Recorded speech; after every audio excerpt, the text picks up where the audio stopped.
Had a lot to get off my chest. Backstory. When I was 12, my mom got married to a halfway decent guy. He's not bad, but he's not great either, but he made my mom happy, and that's all I really cared about.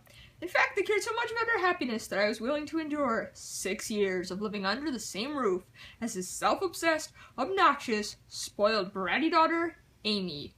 The entire time we lived together, she would project all of her insecurities onto me in the form of insults. Being young and wildly insecure about myself too, these daily insults well and truly cut me to the core, and just continued the cycle of crippling insecurity. When I started talking to a boy for the first time, Kyle, she all of a sudden developed an intense infatuation with him and told me I was forbidden for communicating with him from then on.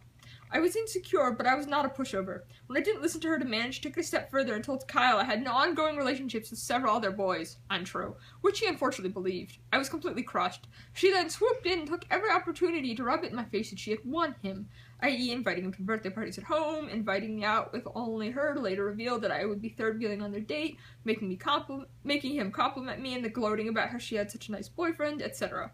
This sort of thing happened countless of times, not just with boys, but with friends and even workplaces. They ended up dating for 2 years, and although they had a nasty breakup, Kyle and I remained on good terms, which drove her up a little wall. She would constantly ask me, "So do you guys hook up behind my back yet?" while claiming to have moved on already. When we graduated high school, we were in the same year. I could not be happier to move out and go to college. When I was finally living the life I wanted to be without her toxicity, she went to 2 different unaccredited schools, both of which she dropped out of after 1 semester each. Eventually, she moved back in with our parents in her hometown and fell into her old ways again, assuming she had ever grown out of them.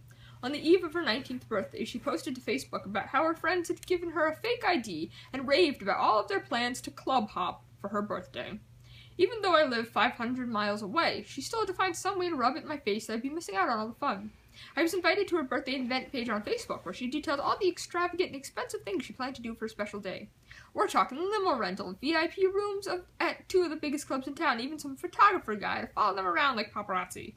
She made a public post on the event page where she tagged me and said, "It's going to be amazing! Too bad you'll miss out. Haha, you'll have to wait 2 years before you can experience any of this." It had been about a year since I had last seen or spoken to her. At this point, I was at a much happier point with myself emotionally. It took me a while to shake off the effects of her emotional abuse, but by God, I did it, and I wasn't about to let her drag me back to those lows again. But this post got me to reminisce about all the things that she'd done to me in the past, and I couldn't help but feel a boiling rage inside. Now, unbeknownst to her, Kyle had recently reconnected with me on Facebook. It was only friendly conversation between us, catching up with each other's lives, until he suggested we meet up and have lunch. He went to another college an hour away. Lunch turned into us having an afternoon shit-talking fest about Amy. He confessed that she was emotionally abusive to him during their relationship, and the only time they didn't fight was when I was in their company, which is why he didn't mind me third-wheeling on all those dates, apparently. During this, he also confessed that he had feelings for me, but couldn't forgive himself for letting Amy dangle him in front of me because he knew that I had liked him. This guilt was apparently something he'd been carrying for years now, and finally found the courage to apologize for now. The revenge. Now here's where we get petty. I convinced Kyle to alert his brother, who happened to be the marketing director for one of the clubs Amy had reserved a VIP room at, of these upcoming birthday plans. After he did that, I went home and called the limousine rental company and pretended to be a concerned parent and insisted no alcohol be available since several of the girls were underage. They let me know that they were very appreciative of the notice. And then I did a little digging about who the paparazzi guy would be, and I called him to cancel services for the event. With her birthday coming up in a couple of days, I sat back and waited for the chips to fall where they may. And it was better than I could have hoped for. When I asked about it a few days afterward, she was sure to screech every beautiful detail to me over the phone. Since the limo did not provide them with alcohol, they stopped by a friend's house to pre-game and sneak in their own supply. Once the driver noticed that the gaggle of very drunk girls in his limo, he stopped and made them throw away all the liquor they snuck in. When they got to the first club, Kyle's brother, who knew Amy as Kyle's ex, confronted them at the door and told them there was no way in hell they were getting in.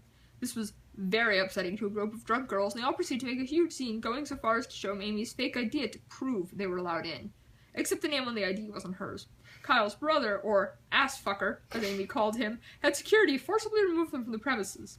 As the cherry on top, he contacted his friends at the other clubs in town and warned them of Amy and her underage entourage, successfully banning her from every dance club and bar in a 20-mile radius. She did even get a refund on the deposits for the VIP room. She's lucky she wasn't arrested, but she still plays victim to horrible bad luck. Too long did not read? Evil stepsister torments me in her teen years, and I ruin her last teenage birthday party by getting her banned from every club in town and making her waste thousands of dollars. Also, I fucked Kyle. Such a good story!